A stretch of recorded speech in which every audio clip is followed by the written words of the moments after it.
Welcome back, Mohammed. How are you, bro? I know why you're smiling. I know why you're smiling. Why do you think I'm smiling Because I today? just whooped you in basketball today. Are you sure? Who's the fact? We'll show. I'm nice with threes, but anyways, yeah. Listen, I wasn't gonna say anything because obviously we have a special guest on. So whatever we have exactly. going on So between us is totally irrelevant to the top. well, the special guest that we have today. I actually was watching his videos for almost the past 2 years. I think in comedy, have sports, and Luca won. That's our ways family. What's up, bro? Thanks for having me on, guys. And first and foremost, I'd like to see a showdown between you two on the basketball court. I think that would be genuine content. We'll have Luca there too as a referee, and then maybe even playing with everyone for themselves. Yeah, yeah, we'll figure it out. Maybe we do a game of horse or something. But no, real talk, guys. Thanks so much for having me on. And Oh, yeah, bro, like it's I an appreciate exciting it. time for sports fans everywhere, and I'm glad sports are back, just like you two are. And yeah, like you said, I've been on TikTok, YouTube, grinding away, putting out sports content on Raptors mainly, but NBA as well, along with some NFL stuff. So yeah, it's just good to have sports and fans back. It's actually interesting because I think by you said like, before we start, how about you shout out all your accounts to everybody? By all means, let's do that first and get it. Yeah, yeah, for sure. So yeah, my YouTube channel is my name, just Luca Rosano. My TikTok's my name, so it's simple, Luca.Rosano. And my Instagram is my name, at Luca Rosano. So very, very simple across the board. Simple. No one has to get distracted. But everybody who's listening to us across 30 countries plus, make sure you follow Luca.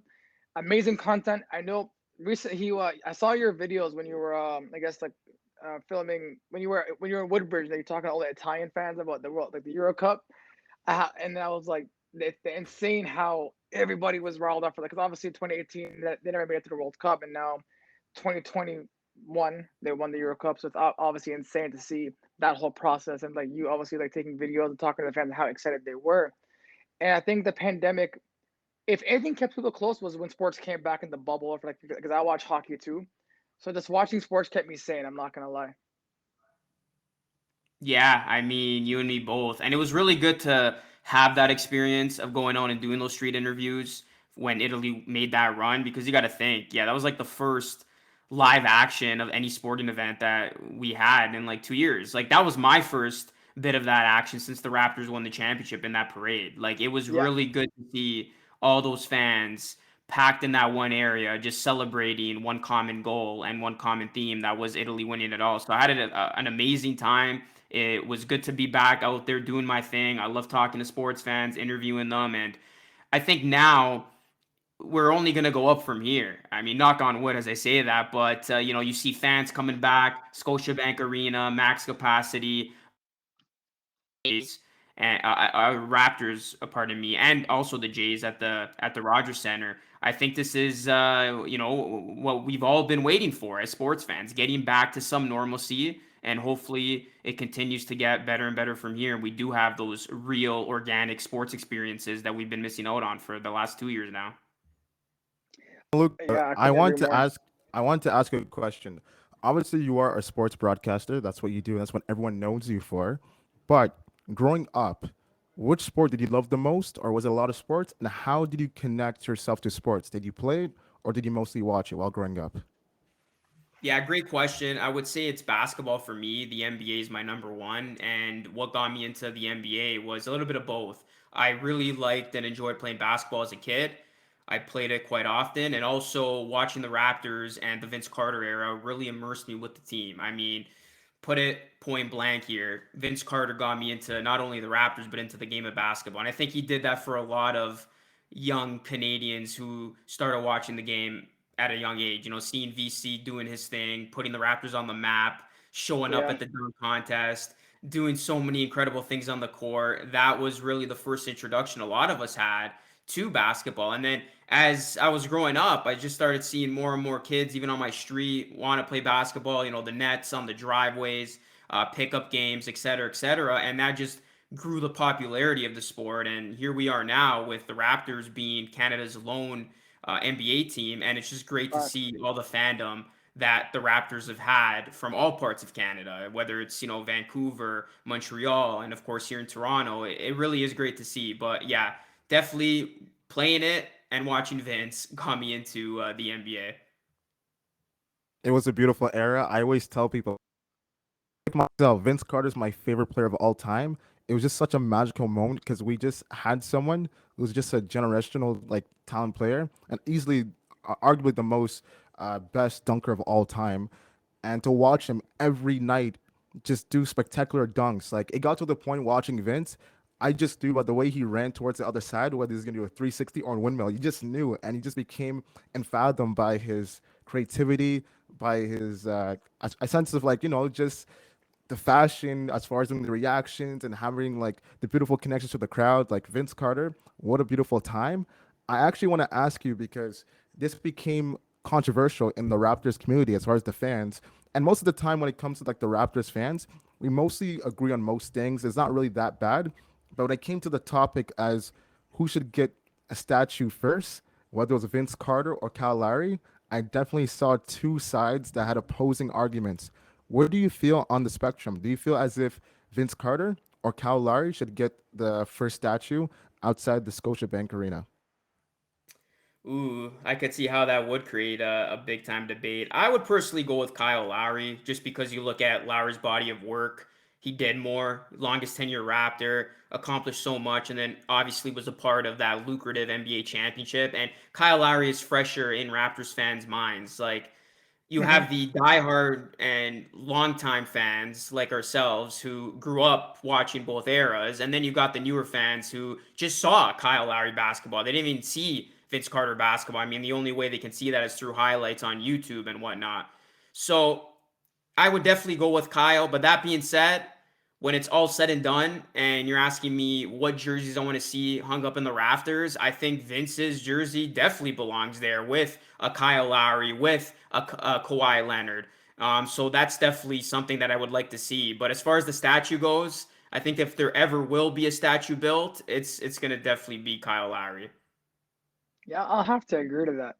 All the bandwagon are probably going to say Kawhi Leonard because you want us to chip, but I think, as you said, Luca and Mohammed, not Kawhi Leonard, Kyle Lowry, like for the past, like he's stuck with the team for ups and downs. Like obviously in the bubble, where probably gonna be the last season at this point. Like in the Raptors, our team was strong, but at this point, we were hoping they'll do better as opposed to losing the Boston Celtics, which Toronto team loses the Boston Celtics is pisses me off.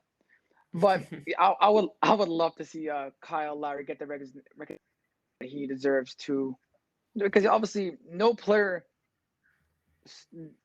would have ever come to Toronto. A lot of people want to come to.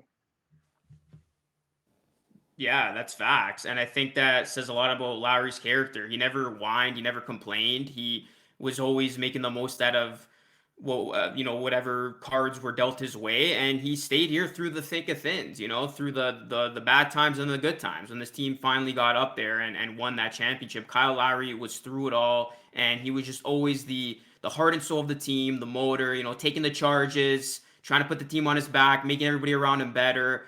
Such a great character, and he's gonna go down as a big part, arguably the biggest part of the Raptors franchise history. I mean, he is up until this point. So yeah, I've always been a fan of Kyle. I know there were a lot of Raptors fans that were maybe on the other side about him, especially during some of those rough times. But me personally, since the Raptors traded for him, I've always been a big fan of Kyle, and I just thought that he was always the most important Raptor, even through the DeRozan days. Now, granted, when the Raptors did get Kawhi, Kawhi was obviously more important, but Kyle was that glue. Kyle got everybody in check, and he was a big component of that championship team. And I just feel like he is very underappreciated given all the success that he's endured in his career.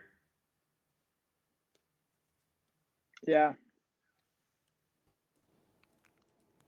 Something? Yeah, I have another question for Luca.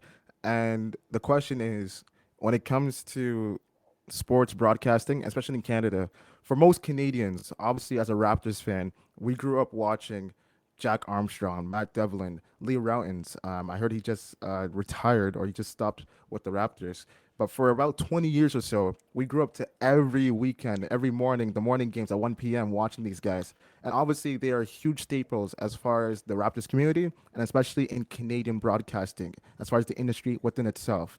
Now that you are our sports broadcaster, did you knew from a young age you always wanted to be one? And two, what influence could you say that the likes of Jack Armstrong and those great commentators had on you growing up?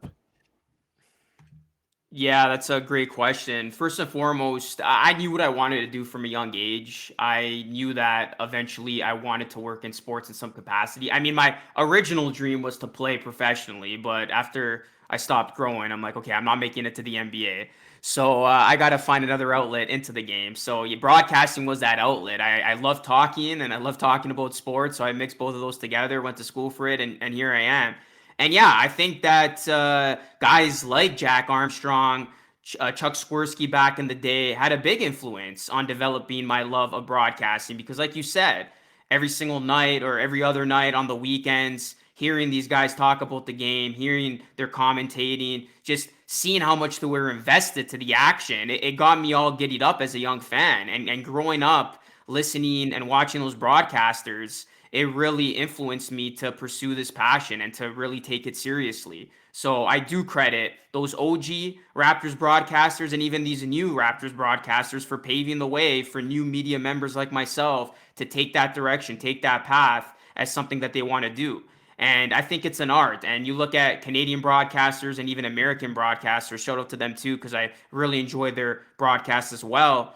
They're inspiring a whole new generation. My generation, the generation before mine, and after mine. So it's really great to see. And yeah, it's just one of those things that I always knew I wanted to get involved with.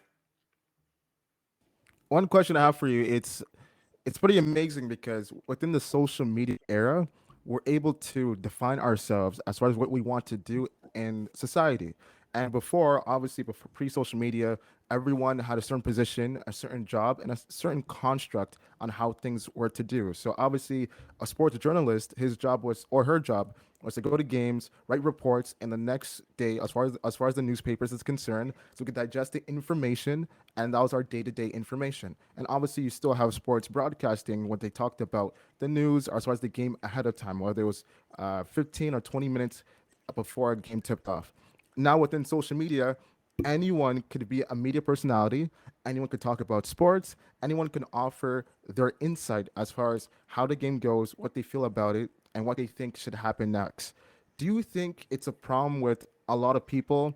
Let's say they're getting a lot of fame and stature talking about sports, but not going through the school route, the educational routes that yourself and others people have taken to have the credibility. So do you think that people should have the credibility before speaking about sports, like media personalities, or it's a free game? You could be a media personality talking about sports, and you could be a sports broadcaster.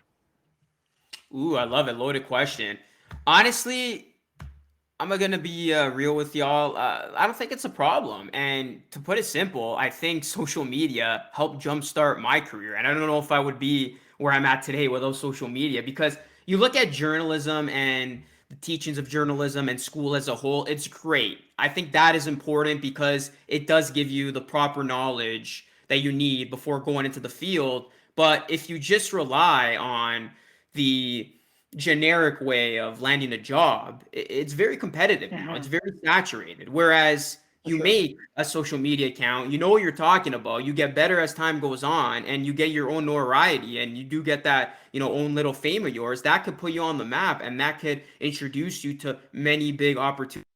Tell people all the time when people tell me like what advice would I give them, it's whatever age you are, just yeah, get on social media, find something you're passionate about, whatever sport you want to talk about, and just put your Hmm. work and content out there because you have no idea the opportunities that can lead you to. Because if you just kind of play it safe and you say to yourself, oh, I'm not going to make a YouTube channel, I'm not going to make a TikTok, I'm not going to make an Yeah. Instagram, I'm just going to go the school route and hope I land an internship, and then that's going to be the jump start to my career. Well, here's a news flash. That's what I thought, and that didn't work for me. So I had to go the social media route, and then that into it introduced me to a lot of these opportunities that I'm grateful for today. So Yeah. yeah.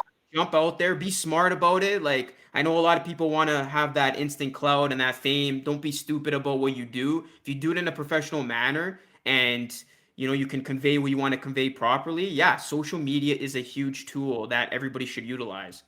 To add on to your point, Luca, too, I believe now, like in this generation as well, like this era, you have so many platforms to grow. Whether it's like whether you want to be an entrepreneur, whether you want to obviously be an athlete, right? And Mohammed, to go back to your question about like speaking about sports, there's a lot of people. I don't think school ever teach you about sports. Like for example, like school will probably tell you Ben Simmons is a good player. He's not, but and Toronto doesn't need him. But obviously, when you're invested into sports, you've been watching your whole life. For example, like I'm a huge hockey fan, right?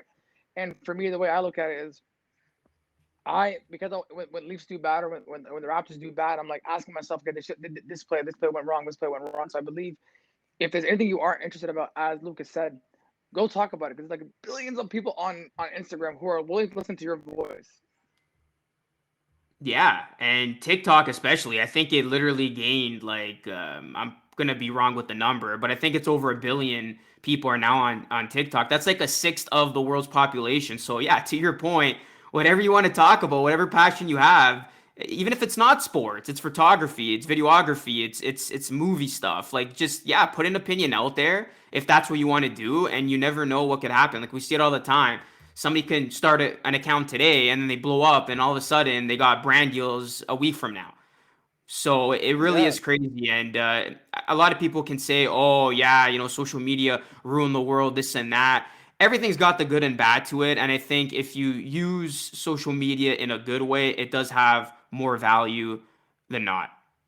Well, you said something which captivated anything stupid on social media because obviously, like people are able to either screen record it and do whatever. If you have, well, I mean, go talk about obviously me and Muhammad are like we're into speaking to kids and helping.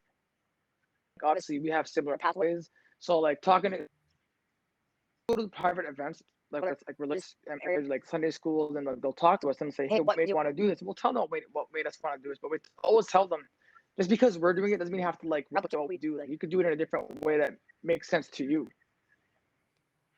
Yeah, that's very important. We are in the monkey see, monkey do world where you see something that's working. You're like, oh, let me replicate that. But you don't want to do something that's uncomfortable for you. Like if you see somebody Exactly. doing, I don't know, skateboard tricks, that doesn't mean you got to buy a skateboard and do skateboard tricks. Find your niche. That's the number one thing I tell people. Find your Exactly. niche, whatever you're most passionate about, and just stick to it and dominate that niche. And if you can become one of the top dogs in your niche, you will find success. If you try to do everything, your attention's going to be, all over the place. Whereas if you zone in on one thing, master that craft first, then you can get into other things. But I think starting out, you got to find a niche, you got to master that niche and go all in on it.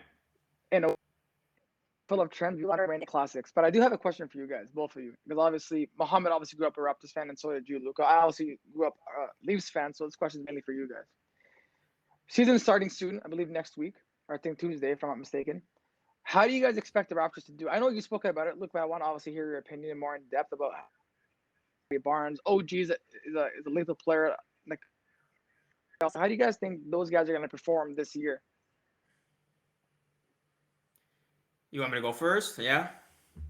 First, you're the guest. What do you Yeah. think? Yeah. So, yeah, I'll keep it real again. I mean, you got to temper your expectations. Yes, I'm excited, just like the next Raptors fan. But is this a team that's going to make a deep playoff run? No. Is this a team that's going to win a championship? No. But is this a team that can fight in that play-in and possibly get into the playoffs? I think so. I think when you look at the Eastern Conference, it did get a lot better. But I do have the Raptors falling anywhere between 7 and 10. So I think they will be a part of the play-in. And I think, yeah, they will have a chance to get into the playoffs. And I think it's going to be a very good season. Being back at home in front of the home crowd, that's going to help a ton. And you're going to look at specific players to take that next step. Like, I really think OG is going to continue to elevate his game. I think he's going to win Most Improved Player. He's my pick for that award. I've loved what I've seen from the guy in preseason. I think he's going to show us a lot of great things, especially offensively. And then you look at Fred VanVleet. I think he's going to do a good job of taking the reins officially from a Kyle Lowry to lead this Mm-hmm. guard. Pascal Siakam, he's a big question mark. Can he get back and play his game that we saw before the bubble? He's coming off that Yeah. surgery. Obviously, he's been inconsistent. So if he can come back and show us the Pascal Siakam of old, that's going to be huge. And then yeah, Scotty Barnes. I mean, how can you not smile when you talk about this guy? I think his future is truly bright. He has so many great parts to his game. Can do it all. Very versatile, and he can anchor both your defense and your offense. We've seen it in some of these games. Leading the team in assists, getting everybody involved. So the Raptors have the team. They have the depth. Health is going to be the number one thing if they can stay healthy over the course of the season. I know size too is going to hurt them in a lot of these games and their offense, but this is a team all in all, guys, that they're going to play hard. They're going to be scrappy. They're not going to, they're rarely going to get blown out. The effort's going to be there, and they can hang with a lot of these top tier teams in the East. So I think it will be a much better season than a year ago because last season. So if they can just, Yeah. keep healthy and continue to develop and get better with every game that passes, I think this is a team that, like I said, is going to be in that play-in spot. Beautiful answer, Luca. I love how you're able to articulate all the various elements that goes into a team, and I totally agree 100% regarding to the Raptors' upcoming season. For me, what I want to say is Kyle Lowry obviously was the glue, the foundation of where we were from that DeRozan Kyle Lowry area up to until the championship era. And now that he's gone. So obviously, even though he's gone, the layers that he left as far as the guidance, the wisdom, the tools, practical and mental, as far as those aspects in the game, were given to OG, Fred, and Pascal. And obviously, with Nick Nurse being the coach, you still have those elements, right? You still have that core group. The question is, we understand most likely they'll be in the play-in. I believe that the Raptors will probably be between the seventh and ninth seed, but I do think they'll get into the playoffs. I'm pretty sure as an eighth seed they will get into the playoffs. How much of Cal's influence are they able to obtain and actually prepare on a daily basis when it comes to the games? We, like Lucas said, they're gonna be scrappy. You can't just beat the Raptors because they're a really talented team. They're young, and obviously it's a new generation. And with Fred and Pascal and OG taking the lead, it's going to be some time for chemistry with Scotty Barnes incorporating him into the game as well. And obviously, he's young, so he wants to go off. So I just think it's going to be a beautiful time as a Raptors fan. We are redeveloping, but it's in a beautiful way. It's not like we're going all the way back to the era of just the 12th and 13th seed and us getting blown out by 15 to 20 points like in the mid 2000s. No, we are still a good team, a young team. It's going to take about 2 to 3 years for us to get back to where we were as far as being like a contender, possibly. But it's a good time, just a breather, relax, and if everything goes right under the guidance of Nick Nurse, I think it's gonna be a fun season. Just to watch the development of these guys try to be the leaders for what they learned from the DeRozans of the world, the Kyle Believe Lowrys in of the Masai. world, and the Kawhi Leonard of the world. And we still have Thanos. We still have Masai, right? So it's gonna be a good time. It's gonna be a fun. Speaking of Kawhi Leonard, to me, I'm not sure about you guys. The Raptors winning the championship still doesn't seem real to me. I don't know why. Maybe because it was like short lived and Kawhi Leonard left us. Like I don't think any player's ever done that, left after a championship with that magnitude.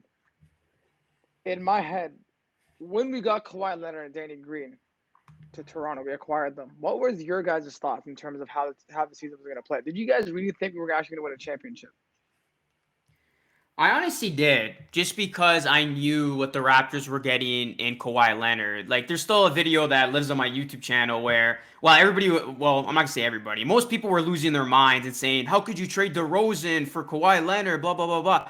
I think I was one of the few people who were on the other side and said, "This is a great Same, deal. I love the same. aggressiveness. I love that Masai has the balls of steel to pull this off." And I did think the Raptors were gonna have a chance for a championship. Did I think they were going to win it all? Okay, no, I didn't, because the Warriors still existed with their super team of, Curry and Thompson, and then, of course, Kevin Durant. But I did think the Raptors were going to be in the thick of things because Kawhi Leonard, seeing what he did with San Antonio, putting him on the team that the Raptors had, who had the pieces, who had the head coach, I knew the Raptors were going to go on a deep playoff run. And my realization hit an all-time high of, oh, shoot, we actually have a really good chance of doing this when they beat the Sixers in 7 games and when that shot went down. And I think that was Yeah, a moment that a lot of people collectively said to themselves, oh, damn, we got a good chance here, because I knew they were going to beat Milwaukee. And then when they went into that finals, I didn't have them beating the Warriors. But then after the news broke of Durant being out, then that opened the realm of possibility, like, okay, the Raptors have a great chance here. And yeah, I just knew from the start they were going to be in the thick of things in the East, just because you're bringing on two guys in Kawhi and Danny Green who had championship experience, who had postseason pedigree, Yeah. and that could help a team like the Raptors that they weren't a newbie to the playoffs. They were always there, but they just couldn't get over the hump. And those were the guys, specifically a Kawhi Leonard, that could get him over the hump. And that's exactly what happened. I think for all Raptors, because I started watching the Raptors probably like consistently more so around 2011, 12 is when I started paying attention to them, but not as much earlier on because I was obviously, again, as I said, I'm more into hockey than I am to like other sports. But I do remember when we acquired Kawhi Leonard, and I remember one of my friends was like, "Man, DeMar DeRozan." I'm like, "Man, forget DeMar DeRozan, bro," because I remember in 2016 against the Cleveland Cavaliers, third round, we lost. And I remember Muhammad. I remember in 2018, me and you were at St. Louis with our friends. It was game one. We went to overtime against the Cavaliers, bro. Luca, when I tell you we were in St. Louis, me and Muhammad were on chairs screaming, and they were like, "I'm like what?" And I got mad at Ibaka. I think it was Ibaka Van Vliet who messed up the play. But at that point, it's experience, and obviously you can't blame them. Like at that point, like I guess they were burnt out. And the next year, when I found out they traded DeMar DeRozan, I was like, "Am I dreaming?" Because like it was all rumors at that point. But for me, the series that legit, I thought Loki, I thought the Raptors were done against Milwaukee because we're like down 2-0. And then when they won 4 games straight, and I remember when the reporter asked what's his face, Giannis a question, he walked out. I'm like, "Yo, we got him, we got him. He can never live this through." Because that year, technically, had Raptors lost, Milwaukee probably would have won if Kevin Yeah. Durant was. Yeah, that's how I looked at it. Uh, that's the beautiful thing about sports. Like, obviously, we make predictions. We try to make accurate predictions according to what the team has, the health, the team, the organization, all these different structures. But at the same time, there's always an element that we do not know. That's what's going to happen next. So we couldn't predict Oh, the Raptors winning the championship. We couldn't predict Kawhi having one of the most clutch buzzer beater shots of all time. We couldn't predict him having one of the best nasty. individual performances in NBA history. We didn't see it. I remember when DeRozan got traded. Actually, the post is still on my Instagram. It's myself holding an umbrella in the rain, just looking sad, and the caption is "Goodbye, DeMar DeRozan." Now, I'm pretty sure like Luca, when the Raptors were, we went from the Vince Carter era and then to the Chris Bosh era. Chris Bosh, amazing player. We loved him. He was our leader. The fact that he stayed long enough, we should give him credit. But at the same time, we did lose a lot, and that really hurt as far as that time span. And as we Hmm. transitioned into the Kyle Lowry and DeRozan era, it was beautiful in the beginning. We started making the playoffs, and then once we started having those humps in regards to DeRozan's playmaking, the amount of ISOs that Casey just kept having, and just the annoyance, like that structure for like that 5 to 6 year period. Obviously, with the LeBronto situation, that was just the pinnacle. Like that was it. That game one against Cleveland, I was so angry because we had like 3 to 4 attempts to win that game as far as the last Yeah. 20 seconds or so. When When it JV went to couldn't overtime. when JV couldn't put the ball inside, when he couldn't tip it in, I just knew it's over. Because when LeBron, because remember, LeBron, his team was depleted. Like he had the worst roster on earth, and the fact that he was able to beat us, I told Osama, I'm like, LeBron he just knew like these guys, as strong as they are, mentally they are weak. It's over. Like I'm going to destroy them, and that's what happened. And it was just unfortunate that DeRozan's last game as a Raptor uh, Was us losing. concluded with him getting kicked out of the It game, was right? four It's just so nothing, right? frustrating. Yeah, The series was 4-0. and it just showed where we were, like the pinnacle of what we are as a team, with DeRozan and Kyle Lowry being the leaders. So Hmm. when Messiah made that trade for Kawhi Leonard, I was angry at first because I did love DeRozan, but I told you, I'm like, hey, Kawhi, the only way he's going to stay in Toronto is either we go to the finals or win the championship. Besides that, he's going to leave. And the fact That's that it did happen, I was so amazed and happy. But to watch Kawhi at the exact same time do something that's never been done in history, as far as a franchise player leaving his team after winning the championship, is a mistake, obviously, because I believe that we would have repeated next year with the team that we had. Luca, do you actually agree with me? Do you think that the Raptors would repeat it as championships as if Kawhi never left? I think so.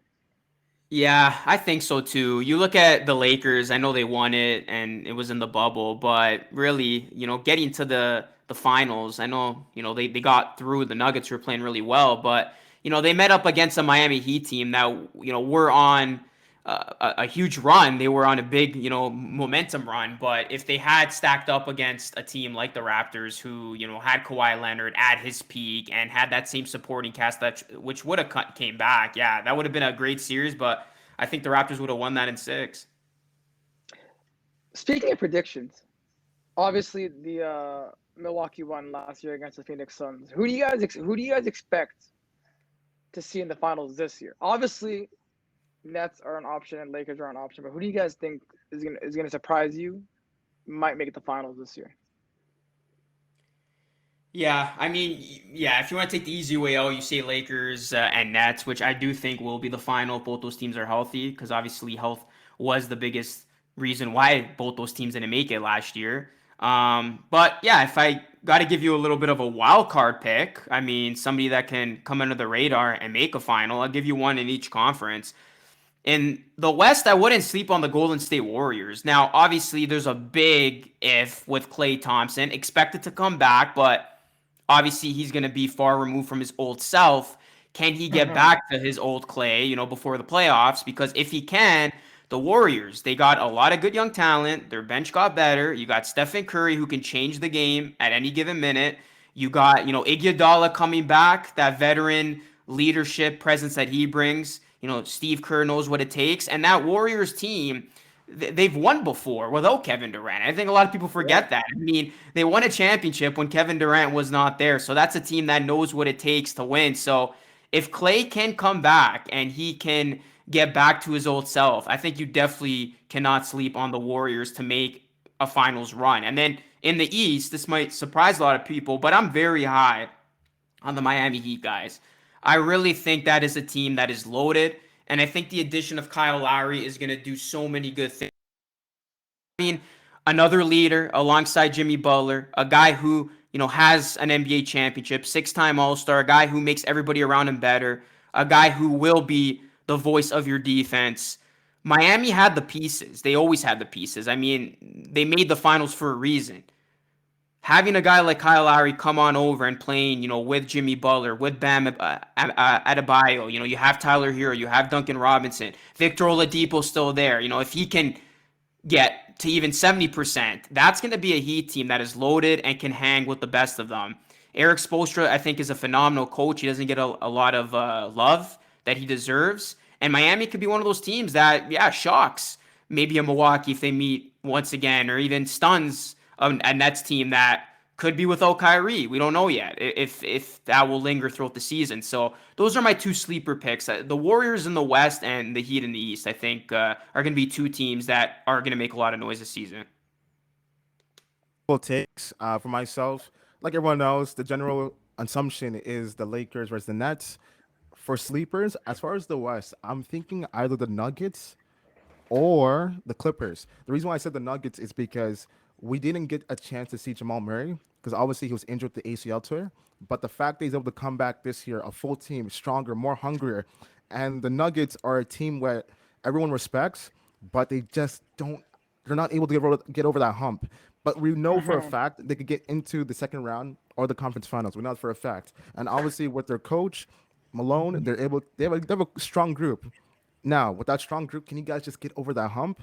I just think with Murray being back this year, they're just going for it. They're going for it. When whoever's in the way Mm-hmm. will have to face a very hard team mentally. Can they just get over that hump? With the Clippers, it's funny with Paul George and Kawhi Leonard.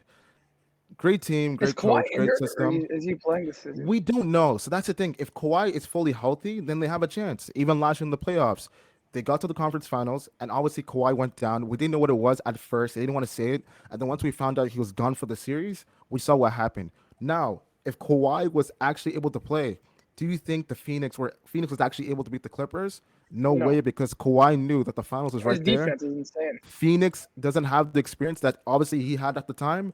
I'm pretty sure the Clippers would have been able to go to the finals. With Kawhi being back Mm-hmm. this year, it's going to be obviously the West is loaded, but I just think for sleepers, the Nuggets or the Clippers. Now in the East, I do love Luca's take on Miami with the Pat Riley culture, and obviously with Eric Spoelstra being the coach and that system and that tough-minded presence, that '90s throwback. With Kyle Lowry in the mix, you have a perfect team to knock out anyone Doesn't matter who it is. You're gonna pay at their place. You're gonna pay with that physicality.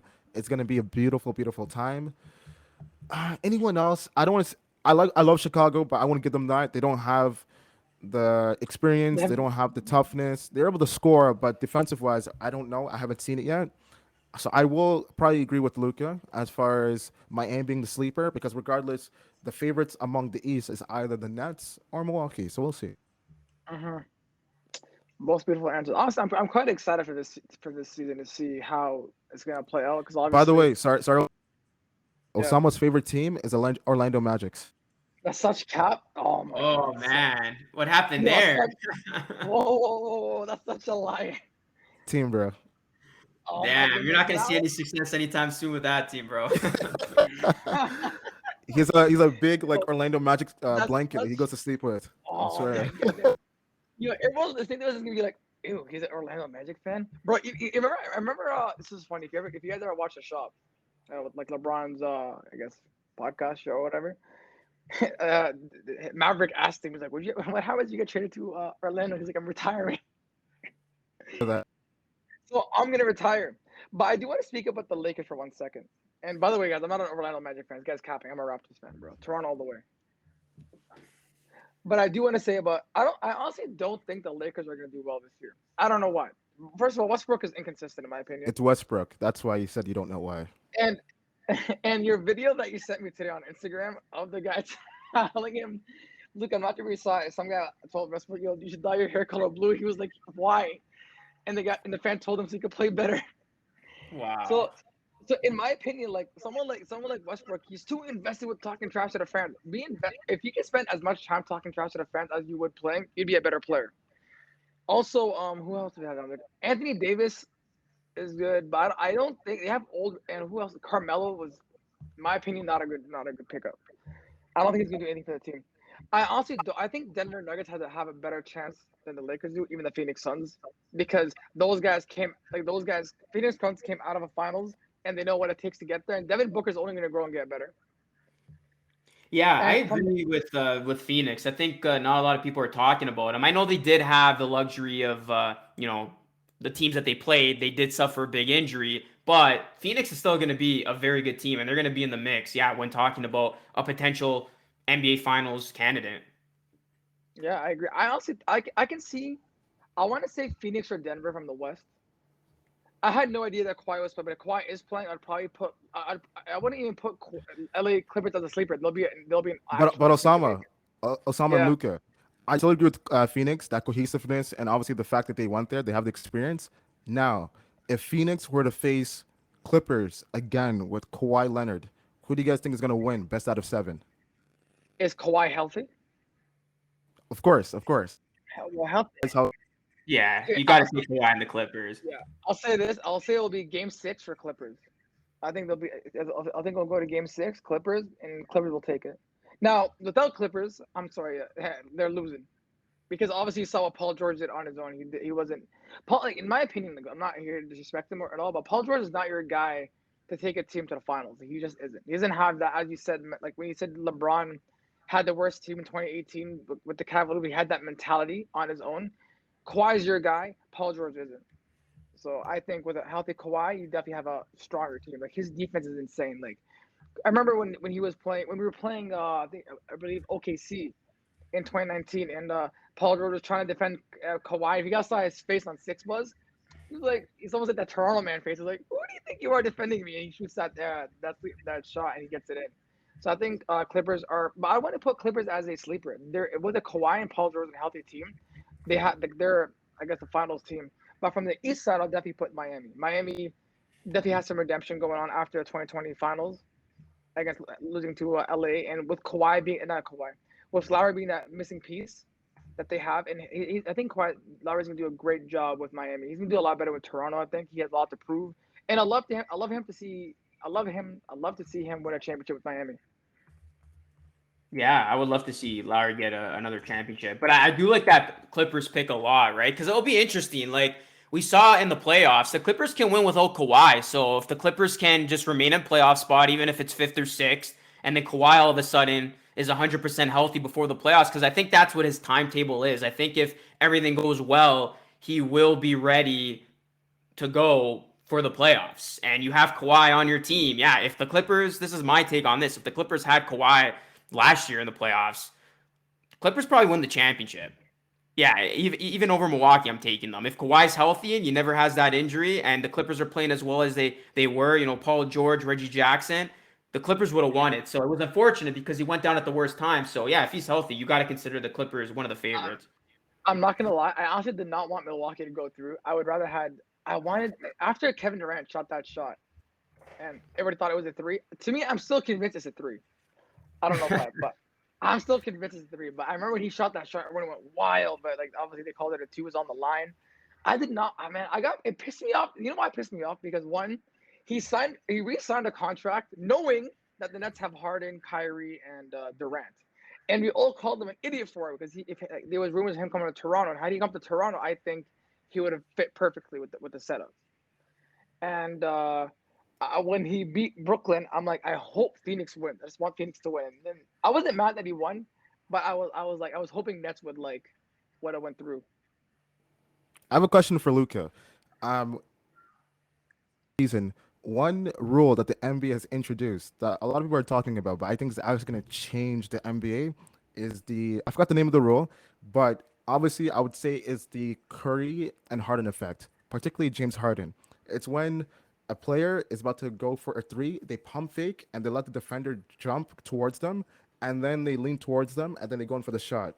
Now, usually it's always been called a foul, as it should be, but with the influence of the James Harden and Steph Curry doing it, and a lot of players obviously having that same repertoire, the NBA has concluded that this upcoming season, that if an NBA player goes for a shot, pump fakes with the intention of having the defender lean towards them, and then they lean towards them and go for a shot, the referees will not call foul. How do you think Really, that's going to impact? Yes. How do you think that's going to impact the season, and especially players like Steph Curry and James Harden who rely on that so much in very heavy situations? Yeah, they're gonna have to play. They can't rely on that lazy move, as I'll call it, to bail them out. Yeah, I'm very glad the NBA finally came down on that. I hated that call. Like it was one of the worst calls where, yeah, a superstar player would just get bailed out every single time when they had nothing by just doing that pump fake and then going into the defender. Every time you saw it, you're just shaking your head like, are you kidding me? Especially when you see like the Raptors going up against some of these players. So yeah, I'm glad the NBA came down on it. I'm glad they're fixing it and changing it. And yeah, it's gonna force Steph Curry and James Harden not to, force things, and they're actually going to have to create plays and make shots and not, rely on just getting to the foul line to bail them out in some circumstances. So I think it's good that they did change it. I'm in favor of it. Yeah, because Harden pretty much threw a whole series away against the Spurs, trying to win a game like that, right? Like he tried to go for the pump fake and it didn't work, obviously, and then he was so angry about it. So I'm pretty sure that a rule like that being reinstated is definitely going to make the game more cohesive, going to allow the players to actually hmm strategize, make better plays, take shot attempts, knowing they can actually make it as opposed to just trying to delay the game, make it lazy. So I definitely love that. I definitely agree with the Luke. well, we have 3 minutes left before we end this, so I want to ask you is one last question: who's going to be the winner of the 2022 NBA championship this year? And we're going to go back to this podcast and see who Ooh. got it right. That's gonna be tough. You know what? I still like the Nets, even if Kyrie doesn't play. Put it this way: they were the overwhelming favorites with Yeah, Kyrie. Even if Kyrie doesn't play, you still have Kevin Durant at his peak, and you have James Harden. And remember, James Harden wasn't healthy in that Buck series. I mean, he was basically out there as a decoy, just running up and down the court. If James yeah. Harden is healthy and you got him and KD doing their thing, and the Nets got some other good guys in the mix, I really like their pickup of Patty Mills. I think he's going to take a lot of the burden of them not having Kyrie potentially, and yeah, I like the Nets. I still think they're going to be, one of the favorites you got to look out for, and I do have them winning the championship. And if Kyrie does come back, which I have a funny feeling he might just cave in, he will be back. Kyrie's Then something else. yeah, the Nets are the favorites in my book. And yeah, Kyrie is So definitely something else. I mean, that's a question in itself. Will we see Kyrie Irving back on the court with the Brooklyn Nets before the end of the season? Yes or I, no? I don't know. I don't know. that's a good question. Honestly, like he has like I'm not sure what this guy's problem with the vaccine is. Take the vaccine, bro. People are wanting to see you play. I don't know if he's gonna take it or not, but I think the NBA is gonna force him to take it somehow. I have no idea, but I do go with I'm gonna say the Nets as well. I think as you said, Luca, like very eloquently, healthy Harden, healthy Durant. Take out Kyrie, but both those guys together lethal and they're unstoppable. So I'm gonna go with the Nets this year. I think that last year, unfortunately, their team wasn't as healthy. And they weren't able to perform as well. So this year, by the way, episode 50, Molly, if you remember, we said that Brooklyn Nets was gonna win, and now we're on episode 81, and I'm saying again, I'm going for Brooklyn. So hopefully, don't make me get embarrassed this time. Well, they're a super team, and one thing I want to give credit to Kawhi Leonard was the fact that his decision to go to the Clippers instead of the Lakers, he kind of erased super teams in the NBA for a while. It went back to Yeah. everyone having two superstars as opposed to three, which made it more Hmm. competitive, which I love about basketball.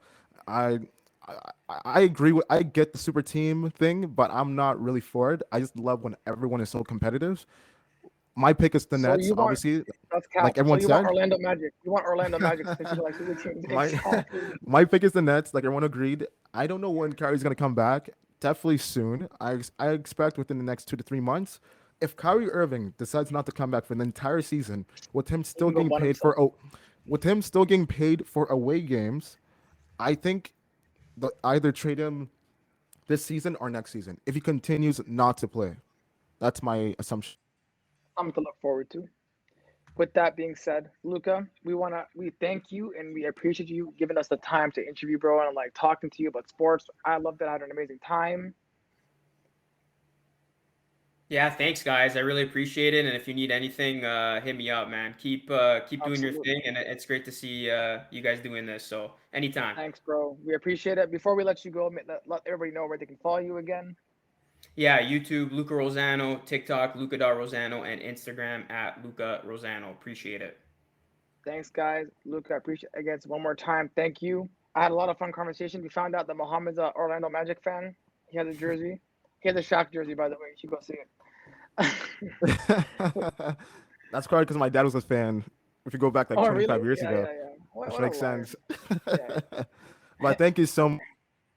I really appreciate it. Your insight, your perspective on everything as far as the game, how it's conducted, and plus just offering your history as pertaining to you growing up with sports. It allows us to obviously be better creators, influencers, and just talkers. And I hope that anyone that's listening, that's in the same pathway as yourself, definitely takes some notes, definitely reaches out to you with any platform to have that relationship so they can follow your footsteps as you're trying to lay the footgrounds and the footprints as far as the next generation where Canadian broadcasting could take over. And obviously, you're doing it in Facts. your own way, your own style. So we're just so happy to have you on. It's a really nice thing about you for coming on our platform. So thank you so much. Thank you, Appreciate it, everybody. guys. Thanks. Peace.